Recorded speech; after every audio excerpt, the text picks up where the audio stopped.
Very important day to be able to tell you about an operation that we had over the last couple of months and weeks. Um, 11 child predators have been arrested. Over months of August and September, the York County Sheriff's Office, along with state, federal, and law enforcement agencies, took part in two separate operations for proactively going after online child predators in an investigation called Operation Huntsman. The operation occurred at multiple locations in York County, including an undisclosed residence. York County Sheriff's Office is part of the Internet Crimes Against Children ICAC Task Force and with the South Carolina Attorney General's Office. Working together, they track down, identify, and prosecute those who prey on children in South Carolina. At any given time, 25 to 40 officers, analysts, and staff members closely monitored numerous social media platforms and were contacted by the suspects. All 11 individuals were referred to as travelers and actually arrived at undercover locations set up for the operation. They believed that they were traveling to meet a minor for a sexual encounter. These minors, they expected to range from 10 to 16 years old. These suspects target children online and may have previously been hands-on with offenders with victims who may or may not have come forward. Additionally, the suspects are still being identified, and once they are confirmed and located, they also will be arrested. I'm going to go over the folks who've been arrested so far in this investigation. The first one, Travis Ethan Betts from Smokes, South Carolina. On the screen is his charges. Second, Demarius Latrez Johnson from Rock Hill, South Carolina. Johnny Osman Pineda. He is from Honduras, and it has been at least 3 times deported. He has now been released to ICE custody, or federal custody, excuse me.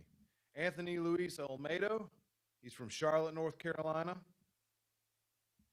Jacob Eugene Tester, he's from Liberty, South Carolina. Ralph Seal, he is from Indian Land, South Carolina.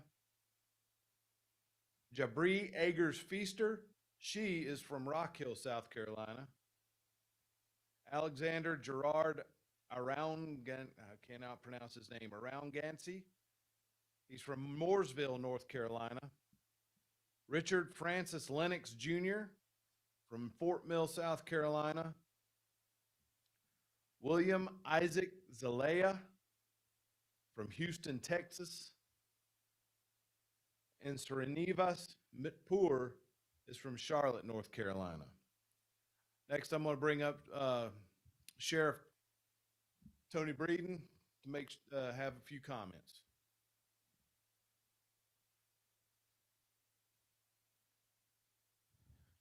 No, I just want to thank the partnership, especially with the FBI and our guys. And you can't do this without these partnerships. And our analysts, you can't describe how hard they work to make it happen, and our people that pour hours and hours and hours into this and do all they can to try and aggressively pursue some of these people. And I've said it before. I believe that we are in a battle of good versus evil. I've said it.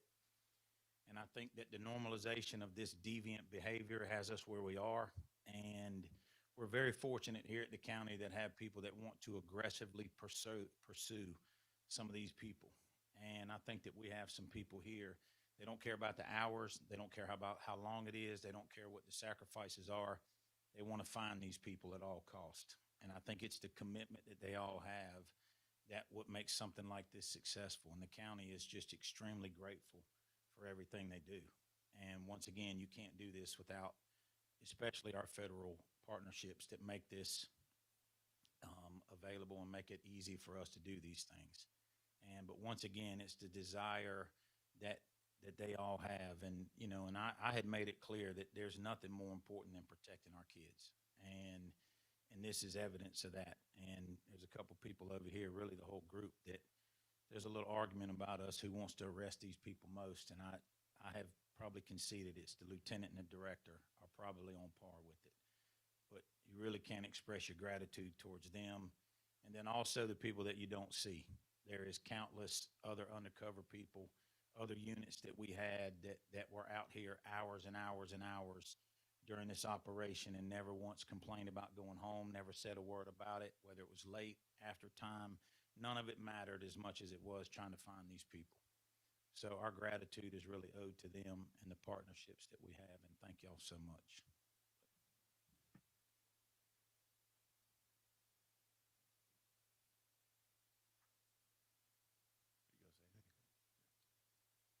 I'm Director Robert Hamilton with the York County Sheriff's Office. I'm also a task force officer with the FBI. I'm very appreciative of the partnerships that we have with our federal partners, especially.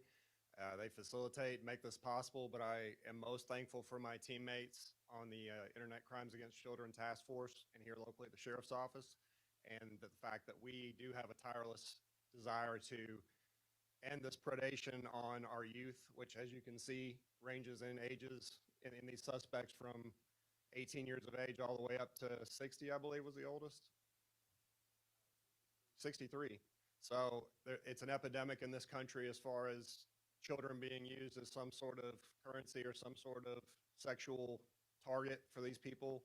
And I want people to know, as the sheriff said, I want to reiterate, it ends here. In York County, it's not going to happen.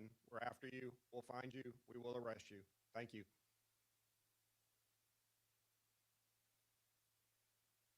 All right, we'll take a few questions if you have them.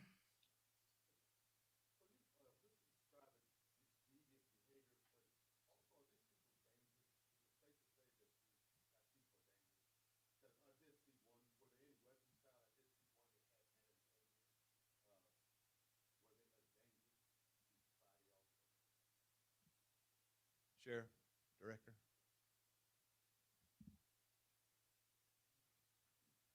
And I'm sorry, the question was what now again about the weapons? Yes, were there other things found in the space that people were dangerous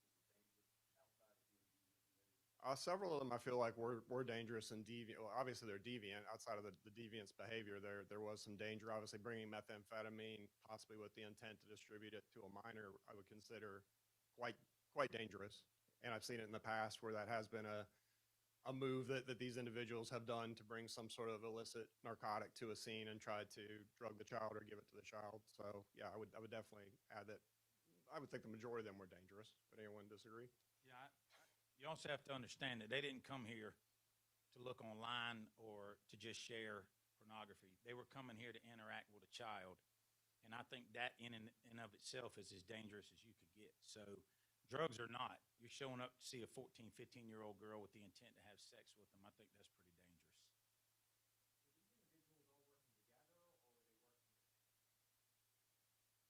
I mean, I think independently, but the problem is what the internet has become, and the exploitation and the accessibility of it is a problem. So you're not necessarily, some of these sites are interlinked together and things like that. Yeah, they are clearly working as individuals, but the access to it is what makes it possible. And, you know, they do network together, and, you know, but as each person came, it was an individual effort each time. But collectively, it's part of an overall, like I said, a societal problem that we've normalized it to the point to where there's that many people think it's okay to do it.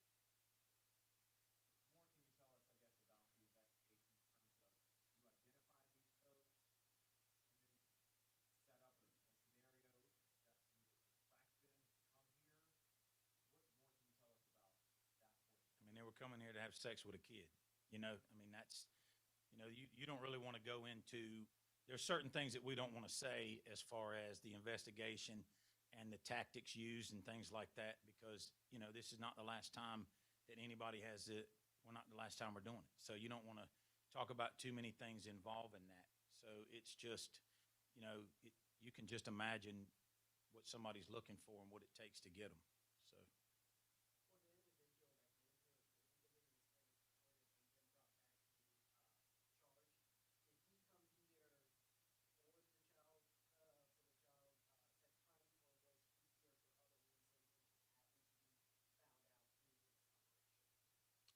He came to have sex with a child. He came to have sex with a child, and it was later found out his immigration status. He is currently in federal custody. He has been charged federally, as Travis Betts has also been charged federally. Were you asking if he came from Honduras that night to do it? Or is that what you? Oh. That evening, yes, Yeah. he came to have sex with a child.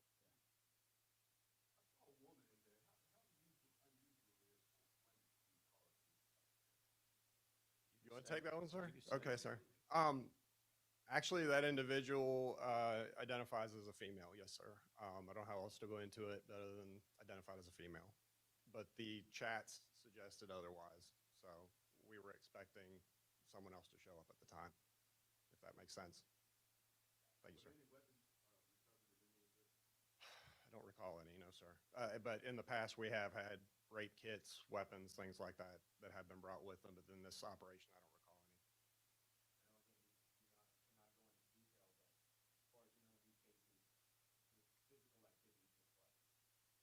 With a child? Well, that's the benefit of us doing this undercover operation, because it prevents that from happening. We try to offer a buffer to keep an actual child from being victimized. They're coming in the anticipation of meeting a child, but they're actually meeting us.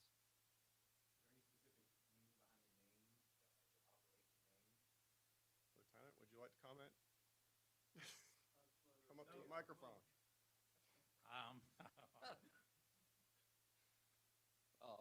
I'll give credit where it's due. I did not come up with the name. Another police officer at this agency did. Huntsman is the person that rescues Little Red Riding Hood. So it was an idea to throw a name out so that we can file the paperwork properly. So that's all there is to it.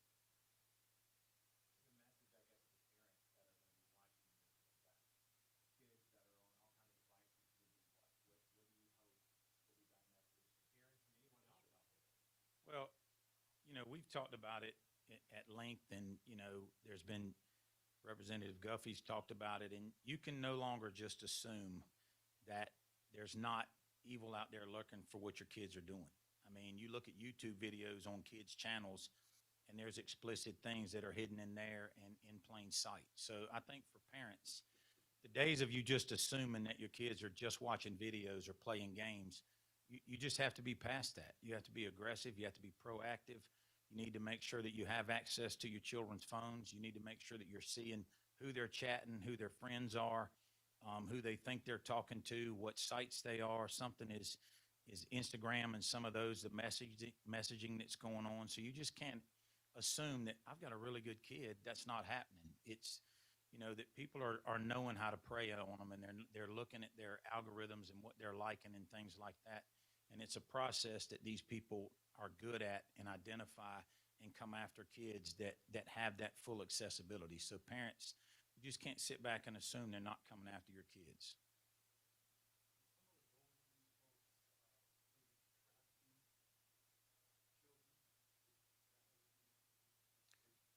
I mean, I think that y'all talk to them.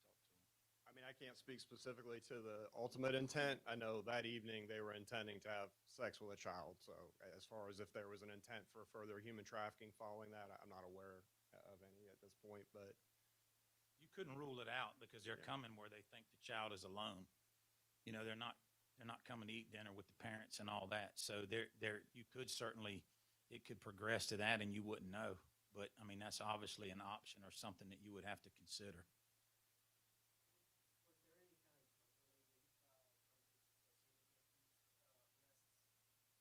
there was the methamphetamine charge, yes. One more question.